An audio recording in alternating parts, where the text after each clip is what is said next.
ప్రతి మాటకు దేవునికి లెక్క చెప్పాలి. దేవునిలో నువ్వు వెనక తీస్తున్నావంటే ఎందుకు వెనక తీసావో నీ మాట, నీ ప్రవర్తన, నీ ఆలోచన, దానికి నువ్వు లెక్క చెప్పవలసిన రోజు ఒకటి ఉందనే సంగతి మీరు మర్చిపోకండి. చాలా జాగ్రత్తగా ఉండాలి దేవునితో.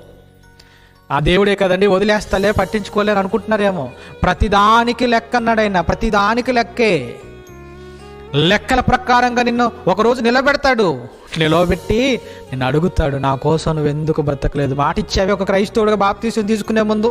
ఎన్ని కష్టాలు వచ్చినా, ఎన్ని బాధలు వచ్చినా, ఎన్ని హింసలైనా, ఎవరు నన్ను ద్వేషించినా, దూషించినా, నేను నా తండ్రిని విడిచిపెట్టను, నా భక్తిని విడిచిపెట్టను అన్న ఒకరోజు ఇచ్చిన మాట క్రైస్తవులుగా ఏమైపోతుందో మీరు ఆలోచించండి. ఎందుకు నడవలేకపోతున్నారు? కొంతమంది ఆదివారం రారు, కొంతమంది దైవ కార్యక్రమాల్లో పాల్గొనలేరు. ఏంటి అని అంటే, ఏమండి మాకు కొన్ని ఆర్థిక పరిస్థితులు ఎదురవుతున్నాయని చెప్తుంటారు. వద్దండి, ఇవన్నీ దేవుని దగ్గర పనికి రాని కారణాలు. ఇవన్నీ